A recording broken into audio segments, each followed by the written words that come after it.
Yeah, smile! Ha? Smile! Gagaling mo na.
Tubig mo na.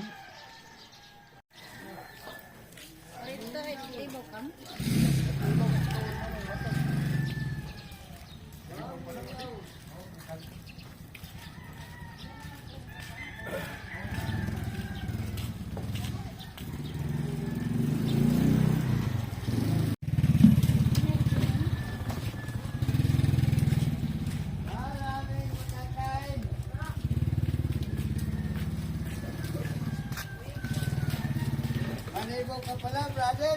Kaya? Ada no? Masag. Di-deliver mo liwat. Oo.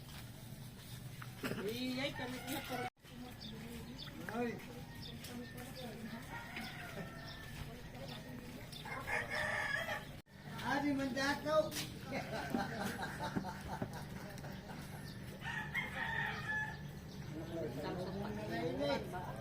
Smile. Sagdila. Patay Malaysia la. Malaysia.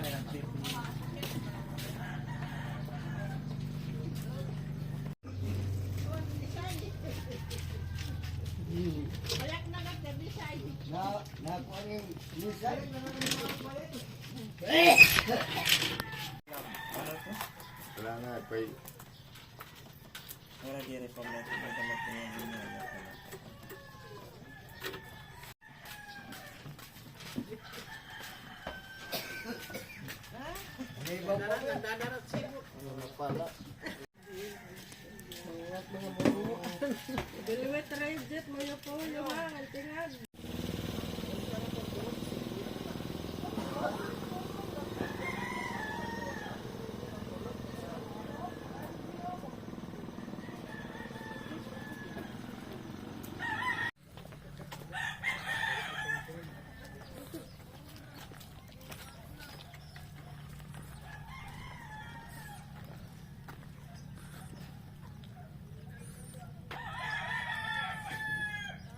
Dito ko na may pwede ko.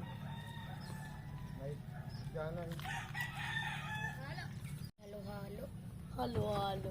Halo-halo. Halo-halo.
Darang silip.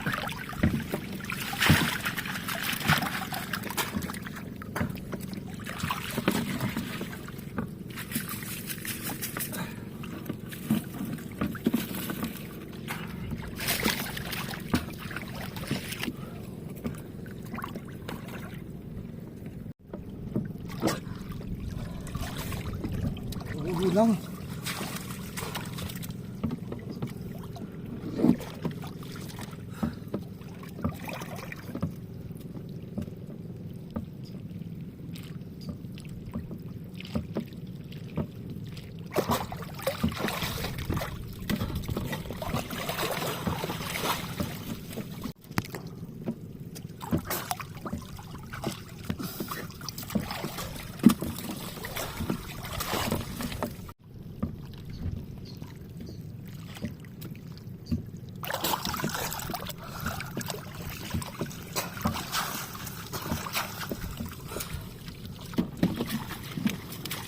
Biyahe pa kasi.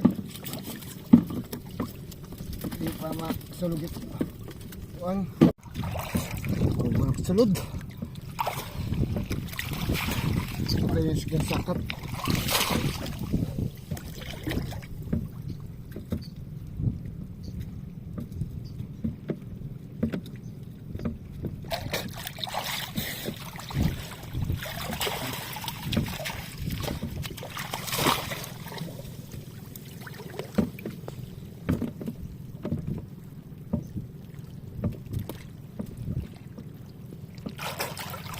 Pagkadarang silip. Karamitan.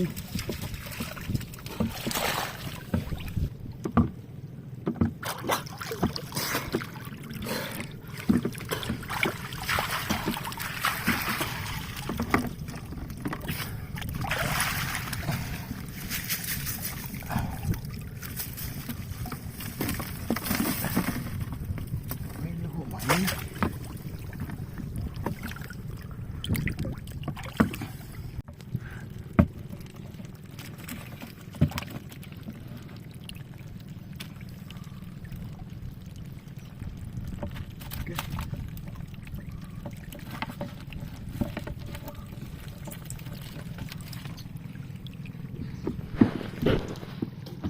Bawal ko sa pa. Ayun ka dito. Ah, sige dito lang magpalupad. Dito na pagpalipad.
Kulang na. Kulang na.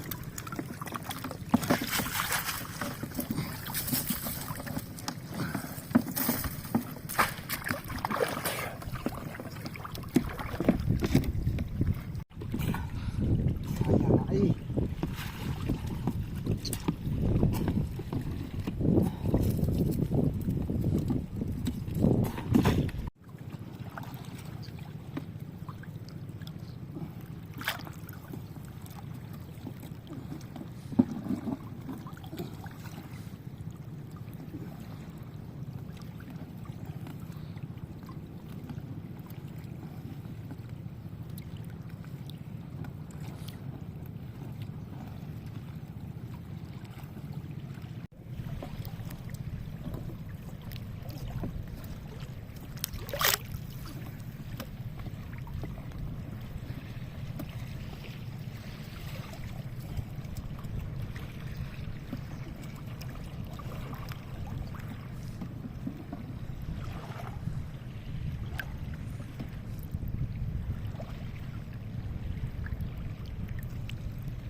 Ya, ay.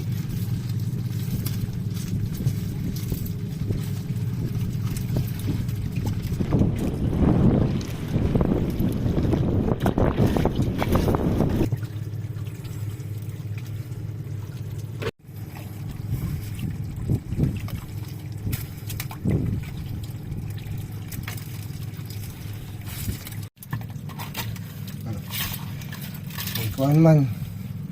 Isgang kita taga kuan. Magkuan nga ni magluno nga ni. Lulo? Magluno. Ano man siya? Mag Hinglo? Oo, maghinlo. Pag sa paghinlo ini sa kadayan kada ko ini. Well, hinglo. Siya magiyugin bubuhian ang gunti. Bubuhian ito. Imagutin na siya. Kuan katapagat nagdamot suot. Yan na diri yan na habagat. Bayo man.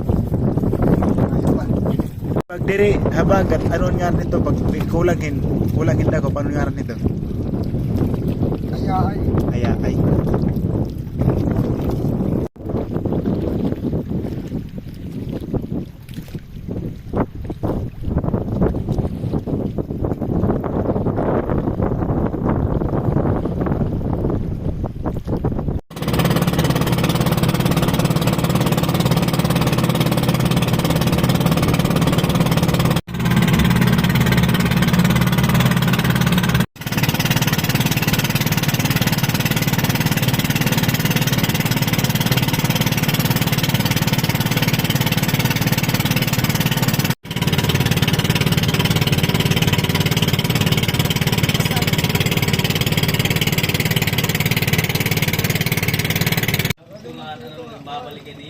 Magirindungan ni ako kay warek tuonom niya na. Wala man ni gamay.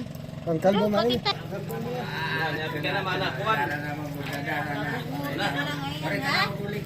May kami tuunon. Wala po kami masang nagamay.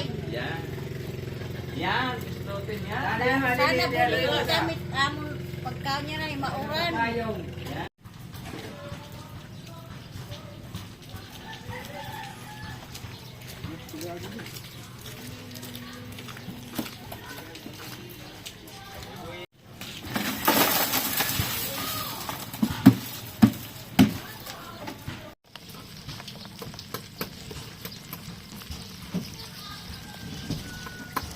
Silianin niya.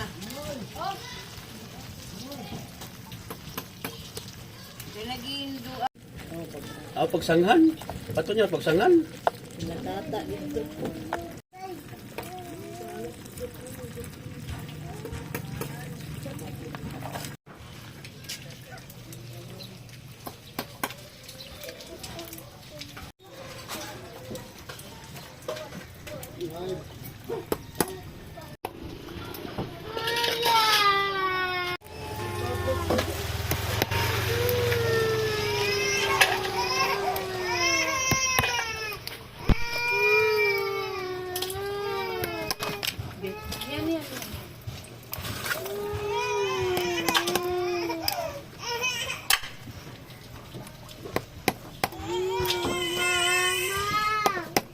Yeah.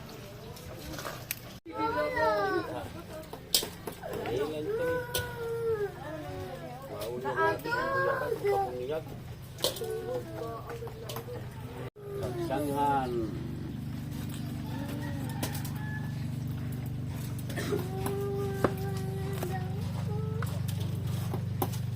All.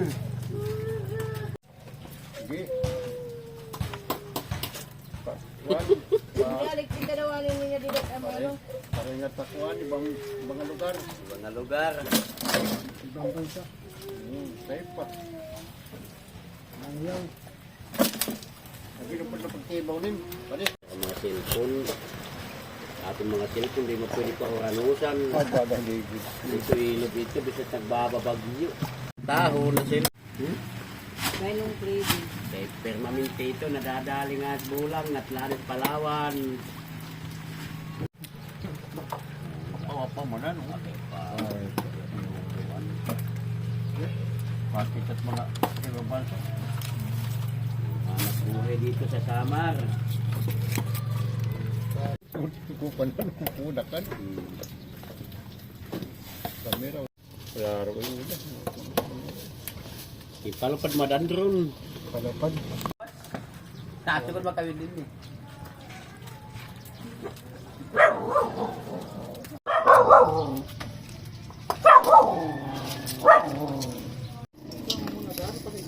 Ulam yan. Sige. Magturo. Landing na hin mama. Kutsara yan sa daw.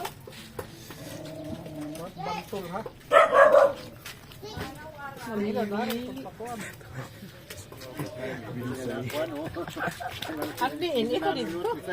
Oh, adin man. Ito na, sana ito dida. Tol, hoy. Sa Ang ilo ko dito nga ni bibili na katisay. Ay pag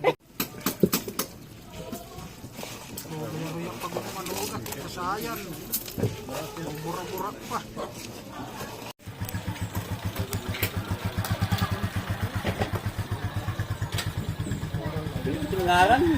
Wap uy. Asa din sila mo ito. Kung namat na yabunuan. Bulkaso namat na yabunuan. Sige lang, charobon. Hindi man ang malara. Hindi man ang malara. Aswang at dagat. Kung baka Tagalog, baka mangdag. Di ba? Tarintoy, babaligyan mo. Ano? Ano? Maggasa ini. Bisa Ano magkasat. niya? Bisa magkasat. Wow, intoy adi na dili Pero TV. may unod. Wala na ninibaw yan ang aga, intoy. Ha? Nakapaligyak ako.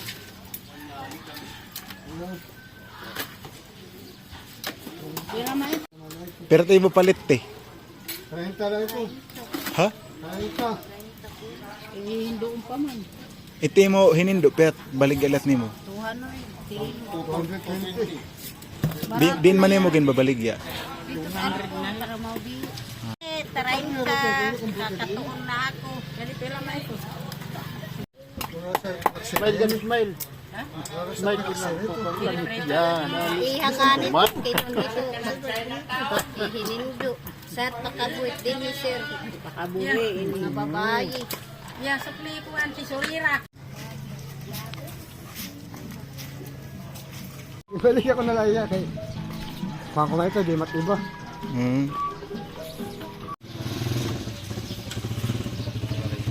Ha? Aray?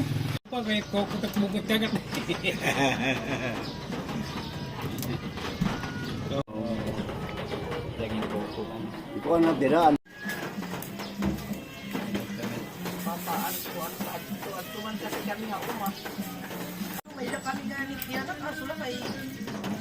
Pakol.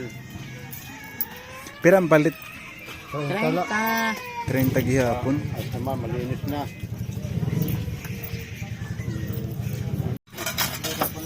Ya kay kalbo ini di man ini amon. Ya, subang.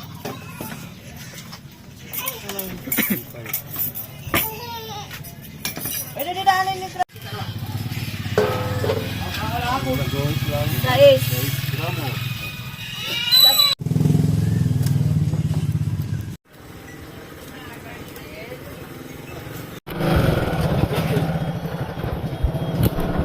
Lubak. Nag voice over ak dida kan na Kuya Benji kokori kay. Sige panugao kang kamanukan sige.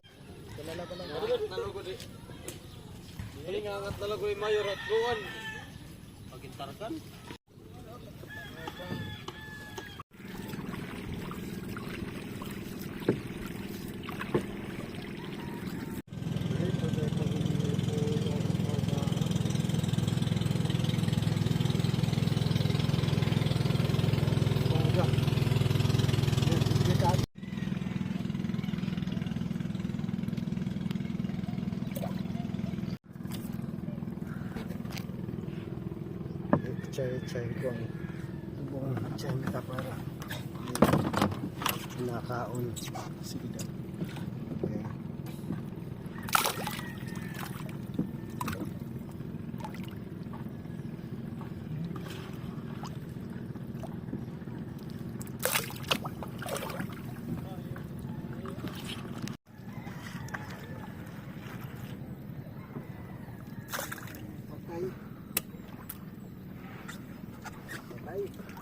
Da- Gago yung bagdin mo, inuran ini. Ano itong inuran? Iniiwasan.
Bali pira ka minuto kung ganang pagtubo niya. Mga 30. 30 minutes ay maiha. Hindi ka kung mga sugat nito. Oo.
Sige.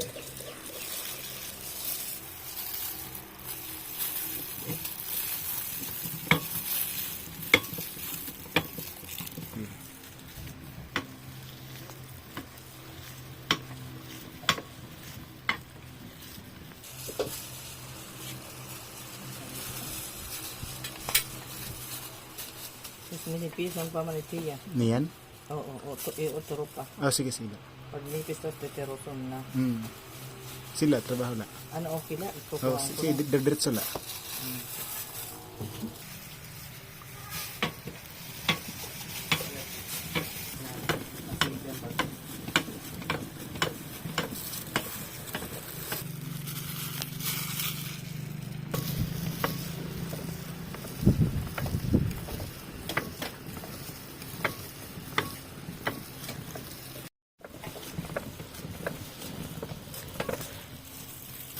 Overheat.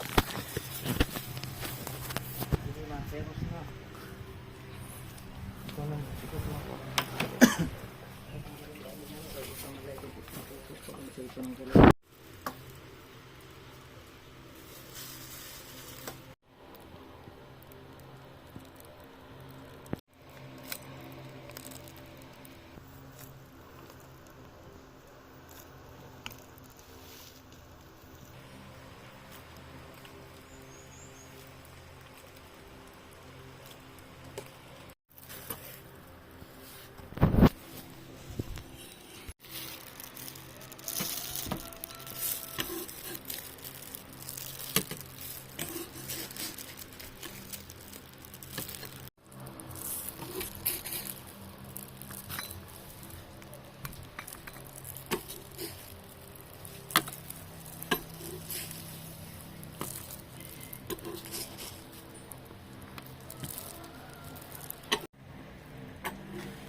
Kapupunin, hindi niya na pinadeliver na namin.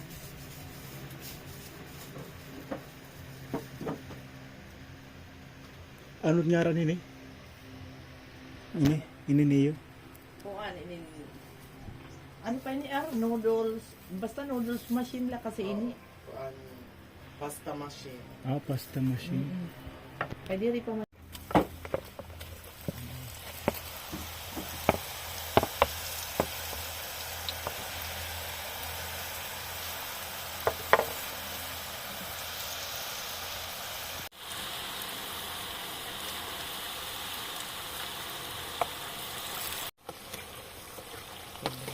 Nagsobra ang kalayo.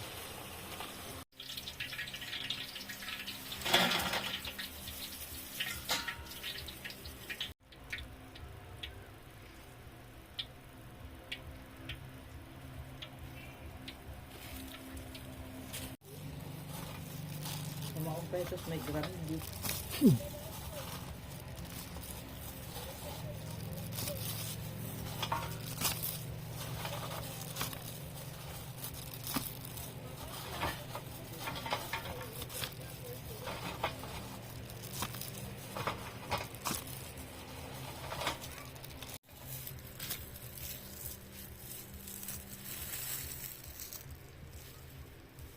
Ito na po ang ating crab crackers.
Mula noon hanggang ngayon, ilang taon ka na gumagawa ng crackers at paano mo ito na-discover? 10 taon na po ako na naggagawa ng crackers na kung paano ko ito na-discovery. Nagkandak ang DTI ng training. Isa po ang DTI na nakatulong sa amin. Dito kami nagsimula. Sa umpisa na paggawa namin, 1 kilo lang muna. Hanggang sa ngayon, sa loob ng 10 taon, nakakagawa na kami ng 20 kilos kada 2 araw. Grabe. Sa umpisa, ano na nag-umpisa? Sila, okay, kakat mo na ito. Awi, kakat muna. Bawat na noon, unang araw, Sa umpisa pa lang namin na paggawa, 1 kilo lang muna. Siyempre, nag-try kami kung mabibinta ba namin. O tapos paggawa namin na ubos naman yung 1 kilo, kinabukasan uli nagawa kami ng 1 kilo't kalahati na ubos pa rin. Tapos pagsunod na araw din, nagawa din kami ng 2 kilo na ubos naman. Hanggang sa ngayon, ang nagagawa namin 20 kilos na kada 2 araw. Tapos kami ang nagmamarket. Naghahanap ako ng mga mataong lugar. Doon kami nagaano ng paninda namin. magkano naman? Magkano? Tag 20. May depende. May dati, may 25 kami, pero ang karamihan 5 pesos. Yung Yung pinakauna na panindan nyo, magkano yung bintahan? 5 pesos. Sa ngayon? Sa ngayon naman, nadipindi, may 5 pesos kami, may 45, may 50. Sa tingin mo, sa paanong paraan tumataas yung presyo ng produkto ninyo? Dipindi sa packaging. Packaging. Oo. Okay, sa loob ng isang dekada, paano nakatulong ang paggagawa niyo ng crackers sa inyong Siyempre, pamumuhay? nakakatulong kay pag nakakagana ka naman ng kahit papano. Kami sa sa isang, basta kung isang sako, nakakagana kami minsan pag sa 5 pesos lang, mga 1-2, 1-3 malinis, pero isang lutuan lang namin yun. Pag may halo naman yung tag 50 pesos ang isang pack, yung siplak na, dipindi, may 8,000 yung nabibinta namin sa isang sako.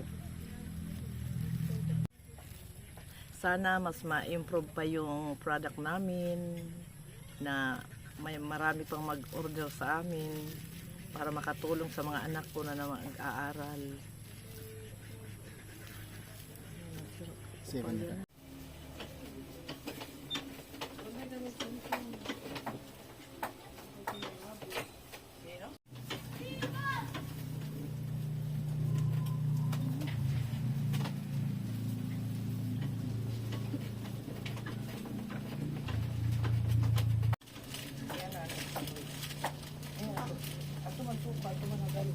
Awan ni madidi ko usap.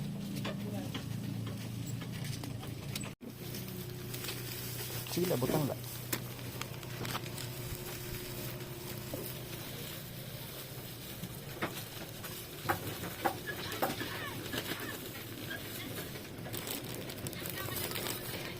Pwede otro.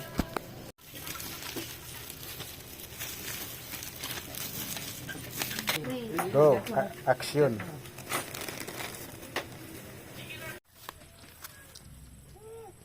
Ilang taon ka na nagtatrabaho sa kanila? Mga ilang taon na rin po kasi simula po nagsimula sila yung Kusog. yung di pa po ganyan gamit na yung dati po mano-mano lang po kami dati. Ako po yung takatulog talaga nila. Unang-una talaga hanggang ngayon. Ilang years na nila ginagawa yan. Okay. Kurno ka. Tapos, paano nakakatulong sa... Pwede dito anay salod? Sulod anay. Sako. Dito lang kam sa ko, dito lang dahil ila. Mangulay ni bata kay binabatian na tangis. Sige na. Igawa sa anay.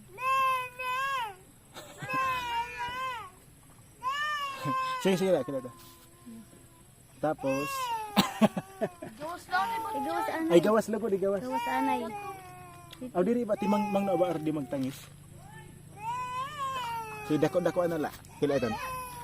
Paano nakatulong sa iyo ang paggagawa ng Nakatulong po sa amin yung sa pagbuild ng pagkain namin, kung ano yung pagkailan ng anak ko, ganun ganito, kung ganun lang, basta nakatulong sa amin ng talaga ng yung lahat-lahat na pangailangan namin. So ano yung masabi mo sa nila, sa ginagawa nila para sa iyo? Ano yung masasabi mo? Okay naman po yung nakatulong naman po sila, tsaka okay naman po yung gawa nila. Okay. Hindi ako ko nakabulag hamon niya kung hinini mo akra. Ano nito? Tagalog. Tagalog. Oh. Malaking naitulong sa amin yung gawa namin crackers. Ngayon minsan pag nakakagawa kami ng isang sako, kumikita kami ng yung nakita 1,000.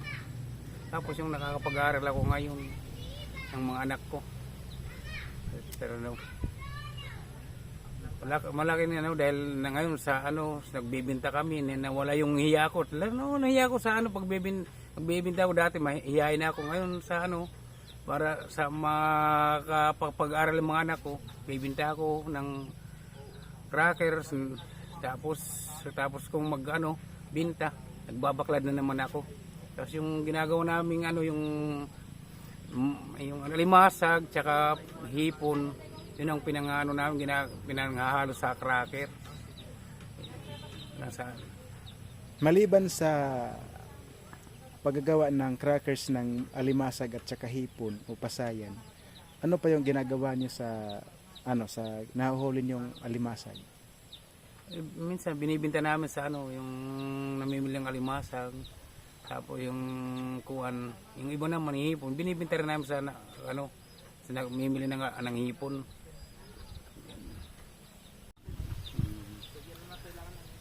Sa aming gagawa ng crackers, wala namang kayong problema sa paghalo yung mga hipon tsaka crabs. Kasi sarili naman may baklad naman ako. Kaya tapos sa ubo ako. Dili mapakiana na lako. Oh sige daw. Oh. Ninga ubo. Okay, baro may daw. Relax la. Nung nag-umpisa kayo gumawa ng crackers, mayroon na ba kayong bunuan? Mayroon na. So, ibig sabihin, nung nagkarami kayo ng huli, doon na kayo nakadiscovery na pwede na kayo gumawa ng crackers? Hindi nang may rito, pumunta rito mga yung sa Duli. O kaya tinuruan na yung misis ko ng paggawa ng crackers. Tapos yung yung asosasyon hindi naman hindi naman nag-improve. Nagsarili kami dahil kung kaya namin. Sa ngayon parang kaya na ito sa katagalan, kaya na naman namin. Dati titinda lang kami ng San Sebastian. Doon lang muna kami yung gagawa namin. Sa ngayon, dahil sa ng panahon, nag-uano na kami sa mga barangay namin.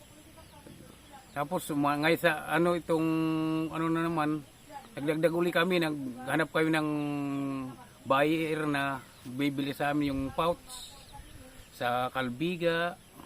Tapos sa may sa Inabangan, nagano din kayo, lalako. So marami na kaming suki.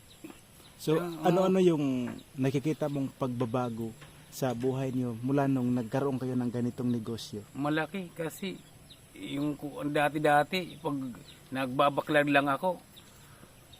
Pag kasi siyempre yung baklad lang naman lang naman yung anuhan lang yung tinatawag na sa aming bunuan, buno-buno kung baga sa Tagalog, hindi permi yung huli. Itong nag-crackers kayo malaki pag walang pag sinasabi sa amin ng ayaa yung hindi malakas ang agos, wala naman kukunting huli. Ngayon pag nag-crackers kami, kami malaking namin inimprovean talaga pag naggagawa kayo ng crackers kaysa noon na hindi kami gumagawa. Mahirap ba yung kakaroon ng bunuan? Mahirap din sa akin nga mga lang yan mga yung katulad ko may nagpupuhunan lang sa akin. So kung mahirap, bakit mo ginagawa ang bunuan? Kaya wala namang ibang papaghanap buhayan kung di yun. Kahit mahirap, tinitiis. Basta pang lang sa mga makapag-aral lang yung mga anak ko.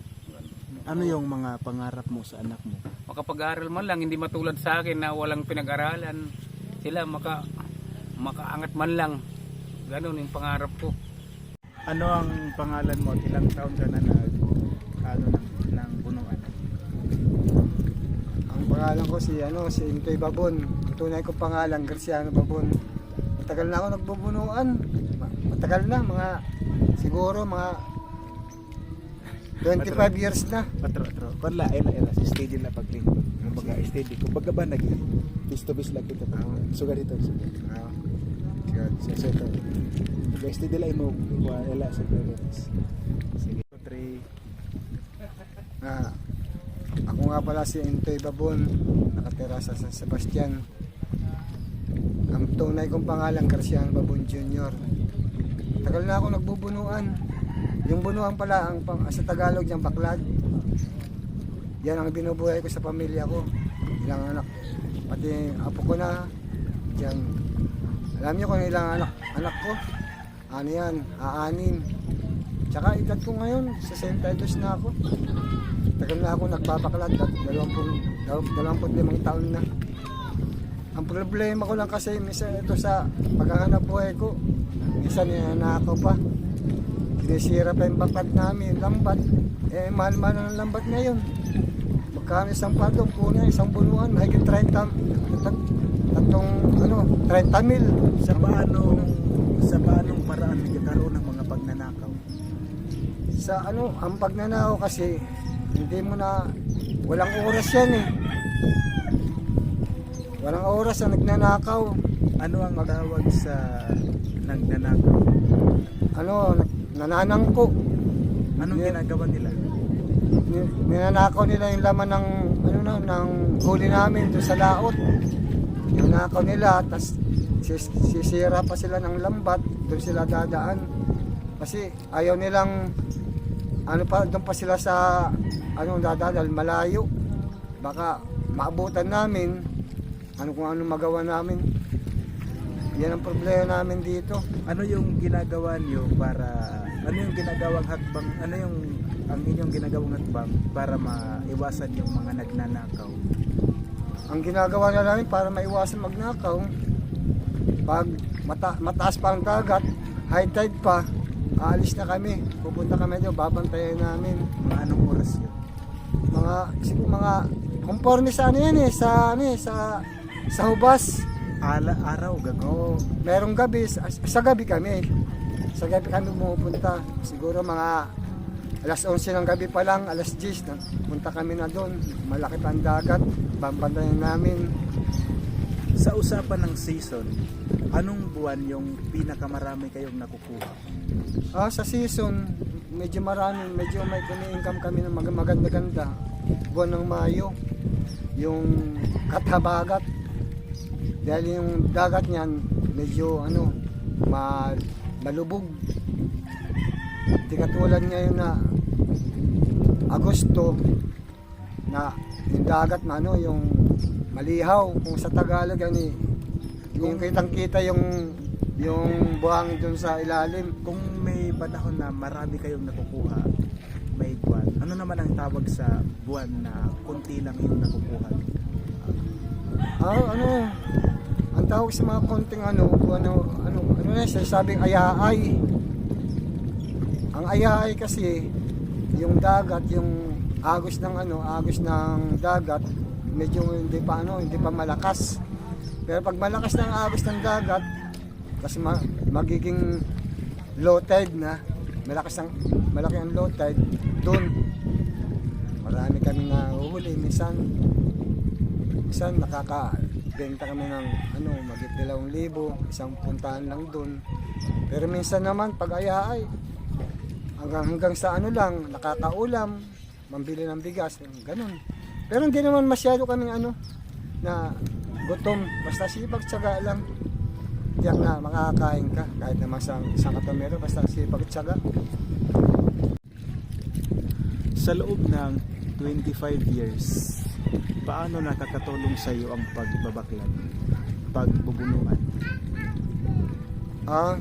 Siyempre nakakatulong yan dahil ang pagbubunuan kasi kahit ganyan, kahit kumikita lang kami ng mga 150, hindi na kami nakakabili ng ng pang-ulam namin. Isda lang nga lang. Pero kung gusto mong ng sugpo, dahil huli mo yan eh. Ikaw lang makakaano niyan. Tsaka kung may malaking isda, doon angat-angat kami. Mula nung itinatayo o ginagawa yung bunuan, mga ilang buwan pa bago palitan ulit yung bunuan, bago ayusin o sirain? Mga yan, mga 3 buwan bago palitan. 3 buwan yan bago palitan. Ang trabaho dyan sa laot, pag nakita mong marami ng taliptib yung yung usok mo, sa Tagalog yung usok, papatayo ng ng baklad, yung usok mo, yan eh, kukut ko rin ng bulo para matanggal yung taliptib. Pag natanggal yung taliptib, tsaka para hindi masira ang lambat mo kagad. Maliban sa mga taong nagnanakaw, ano yung pinaka wild na kalaban ng punuan? Walang pinaka-web talaga namin kalaban, yung talagang nagnanakaw. Bagyo. Oh, yan. Kasi ito, Yung ano lang, nagnanakaw pa, saka ano, yung kalamidad, yung ano, disaster. Yan. Yung bumabagyo. Na, minsan na, ano kami, na nasisira. Hindi lang sa nasisira, na ano pa, nawawala. Buti na lang, dahil ang gobyerno dito minsan, merong ano, naitutulong sa amin, pero hindi naman lahat kami nabibigyan eh. Kung sino lang may mga lisensya, sino lang nakaka-avail. Mahirap ba yung pamumuhay sa sa bunuan? Hindi mo masyadong mahirap. Basta sipag at syaga lang. Dahil lang kasi ang kinakakamda ng baklad, sa umpisa, trabaho ka, magtataas ka ng usok, mag-ano ka ng lambat, magtatahi ka ng lambat. Pero pag nailagay mo na yan, nailagay mo na yan doon sa laot, tiyak sigurado kikita ka na.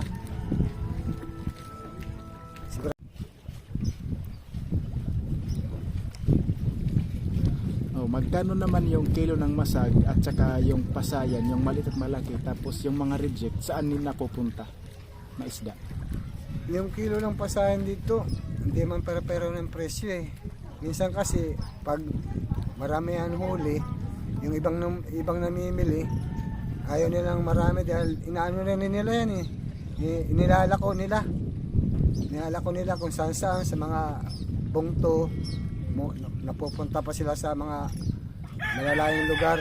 Ang kilo dito ng ng sugpo, mura lang yung malalaking bulik, mga 210 lang, yung malalaki na yun, yung medium, 150 ang kilo. 150 ang kilo.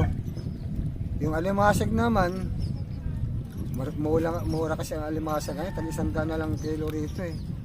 Yung malalaki. Yung maliliit naman, hinihimay yan eh. Ginagawang crab meat. Magkano yung kilo? Oo, ginakarab meat yan. Ang kilo ng crab meat dahil may alpor dito, 220 ang kilo rito ng ng crab meat na hinimay na alimasag. Tsaka yung yung maliliit na isda na yung kala nyo may mga baya kami rito, yung mga maliliit na isda na yung katulad ng mga guno, ganyan kalalaki. Iniipon din namin yan. Dahil meron akong alagang lapu-lapu doon sa harap na sa ligid ng salog. Doon ko dahil ang buno kasi minsan may nahuhuling lapu-lapu yan. Iniipon namin lapu-lapu, muyo-poyo, tasi, nilalagay namin sa fish kids. Doon namin pinapakain maliliit na isda, kaya wala kaming sayang dito na isda. Minsan nga nagkasagutan kami ng taga pipar. Inaano yung sapsap ng lilit. Sabi hindi naman yan eh. Hindi naman sayang yan eh. Dahil pinapakain namin sa lapu-lapu. Yung buti na lang pabayag. Yun lang, yung hanap buhay namin dito. Ganun lang talaga kasimple. Okay na. Bakit kailangan ibalik sa dagat yung maliliit na alimasag? Sige.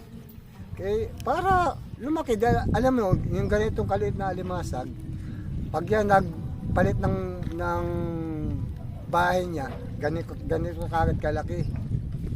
Mga lang yan, mga araw lang yan, siguro mga 2 linggo lang yan. Magluluno na yan. Papalit na yan.